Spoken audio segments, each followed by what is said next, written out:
पार्वत्यै गुरवे नमः।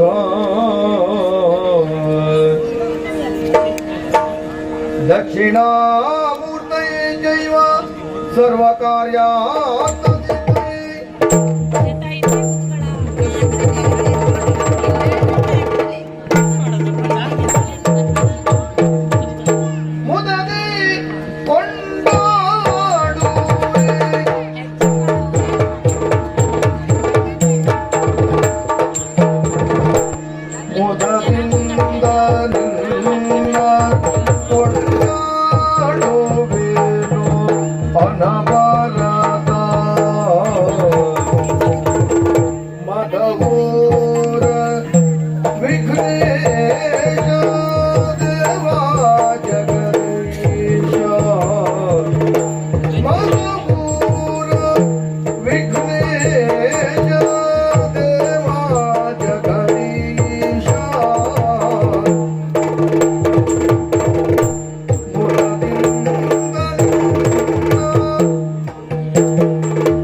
ನಾಂದಿಯೊಳವರಮ್ಯಾಸ ಮುನಿಪದ ದ್ವಂದ್ವ ಕಾರತನಾಗಿ ಕವಿಗಳ ಸಂದಣಿಗೆ ಬಲ ಬಂದು ಬೇಳುವೆ ನೀ ಕಥಾಮೃತವ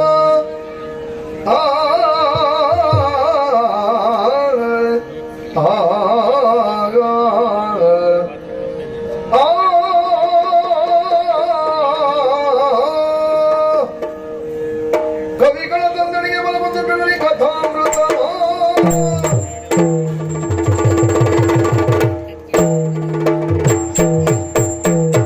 ಇತ್ತ ಮಾಥುರ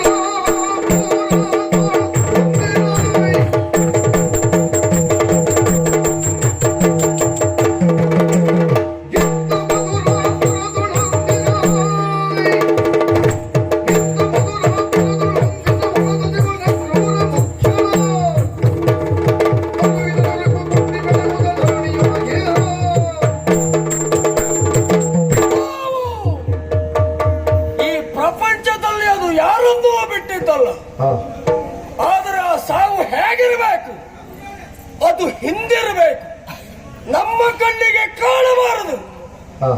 ಆದ್ರೆ ಏನು ಮಾಡೋಣ, ಉಳಿದವರ ಬದುಕಿನ ಹಾಗೆ ಕೌಸಲ ಬದುಕಲ್ಲ. ಕೌಸಲ ಬದುಕಿನಲ್ಲಿ ಸಾವು ಮುಂದಿದೆ. ತಂಗಿ ನನ್ನ ಜೀವ ನನ್ನ ಉಸಿರು ಎನ್ನುವುದಾಗಿ ಭಾವಿಸಿ ತಂಗಿಯ ಮದುವೆಯಿಂದ ವಿಜೃಂಭಣೆಯಿಂದ ಮಾಡುವುದಕ್ಕೆ ಮುಂದಾದೆ. ಆಯಿತಲ್ಲ ಶರೀರ ಮಾಡಿ ಈ ಹೆಣ್ಣಿನ 8ನೆಯ ಗರ್ಭದಲ್ಲಿ ಹುಟ್ಟುವ ಶಿಶುವಿನಿಂದ ಕೌಸಲಿಂದ ಮರಣ ನನ್ನ ಕಣ್ಣ ಮುಂದೆ ಸುಳಿದಾಡಿತು ಸಾವು. ಅಷ್ಟು ಸುಲಭದಲ್ಲಿ ಒಪ್ಪಿಯಲ್ಲ ನಾನು. ಅಲ್ಲ, ಈ ಪ್ರಪಂಚದ ಯಾವ ಜೀವಿಯಾದರೂ ಸಾವನ್ನ ಸ್ವಾಗತಿಸುವುದಕ್ಕೆ ಸಾಧ್ಯ ಉಂಟ. ಹಾಗಾಗಿಯೇ ಸಾವನ್ನ ಮೆಟ್ಟಿ ನಿಲ್ಲುವುದಕ್ಕೆ ನಿರ್ಧರಿಸಿದೆ. ನನ್ನ ತಂಗಿಯನ್ನು ಪಾವನನ್ನು ಸೆರೆಮನೆಗೆ ಹಾಕಿದೆ. ಹುಟ್ಟಿದ ಎಲ್ಲ ಮಕ್ಕಳನ್ನ ಕೊಲ್ಲುವುದಕ್ಕೆ ಮುಂದಾದೆ. ಏನು ಮಾಡೋಣ, ಒಂದು ಮಗು ಜಾರಿ ಹೋಯ್ತು ಎನ್ನುವ ಕಾರಣಕ್ಕೆ ಸುಮ್ಮನಾದ್ರೆ ಮೃತ್ಯು ಹಿಂದೆ ಹೋಗ್ತದ? ಅದು ಹೋಗುವುದಿಲ್ಲ. ಅಂದ್ರೆ ಮೃತ್ಯು ಇಲ್ಲ ಅಂತಾಗಬೇಕು. ಅಂದ್ರೆ ನನ್ನ ಸಾವನ್ನ ಜಯಿಸಬೇಕು. ಹಾಗಾಗಿಯೇ ಮಾಡಿದ ಏನನ್ನ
ಎನ್ನುವ ಕಾರಣಕ್ಕಾಗಿ ನನ್ನ ವೈರಿಯ ಶೇಷ ನಂದ ಗೋಕುಲದಲ್ಲಿ ಬೆಳೆಯುತ್ತಿರುವುದನ್ನು ಅರಿತು ಬಲು ಭಟರನ್ನ ಕಳುಹಿಕೊಟ್ಟೆ.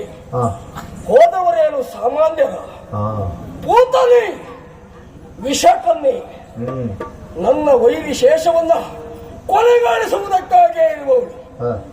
ಹೋದಂತ ಅವಳು ತಿರುಗಿ ಬರಲಿಲ್ಲ. ಬೇಡೇ, ಒಬ್ಬಳು ಪೂತನಿ ಹೋದ್ರೆ ಮತ್ತೊಬ್ಬಳು. ಆ ವ್ಯವಹಾರ ಬಿಟ್ಟು ಶಕಟ, ತೇರುಕ, ಪ್ರಲಂಬ ಒಬ್ಬೊಬ್ಬರು ಒಂದೊಂದು ರೀತಿಯ ವಿಶೇಷ ಸಾಮರ್ಥ್ಯವನ್ನು ಹೊಂದಿದವರು. ಆದರೆ ಹೋದವರು ಯಾರೂ ತಿರುಗಿ ಬರಲಿಲ್ಲ. ಯಾಕೆ ಬರಲಿಲ್ಲ? ಆ ಕೃಷ್ಣ ತಿರುಗಿ ಬರುವುದಕ್ಕೆ ಕೊಡಲಿಲ್ಲ. ಹಾಲು ಗಲ್ಲದ ಹಸುಳೆ ಇಂತಿಂಥ ವಿಕ್ರಮಿಗಳನ್ನು ಕೊಲ್ಲುವುದಕ್ಕೆ ಸಾಧ್ಯ ಉಂಟು ಎನ್ನುವುದನ್ನು ಮಾಡಿ ತೋರಿಸಿದ್ದಾನೆ. ಹೇಗೆ? ಕ್ಷೇತ್ರ ಅವನದ್ದು ಆ ಕಾರಣಕ್ಕಾಗಿ. ಹಾಗಾಗಿ ನಾನು ಯೋಚಿಸ್ತಾ ಇದ್ದೇನೆ, ಅವನ ಕ್ಷೇತ್ರದಲ್ಲಿ ಅವನನ್ನು ಕೊಲ್ಲುವುದಕ್ಕಾಗಿ ನಾನು ಮನ ಮಾಡುವುದಲ್ಲ, ನನ್ನ ಕ್ಷೇತ್ರಕ್ಕೆ ಅವ ಬರುವ ಹಾಗೆ ಮಾಡಬೇಕು. ಸ್ವಕ್ಷೇತ್ರದ ಬಲ ಹೆಚ್ಚು. ಮಾತು ಸುಳ್ಳಲ್ಲ ಅಂತ ಆಯ್ತಲ್ಲ.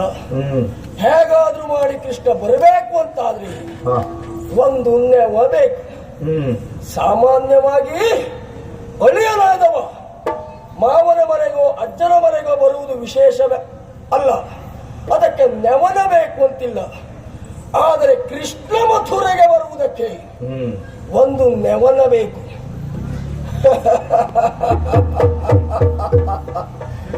ಕಂಸನಿಗೆ ನೆವ ಸಿಕ್ಕುವುದಿಲ್ವ? ಸಿಕ್ಕಿ ಆಗಿದೆ.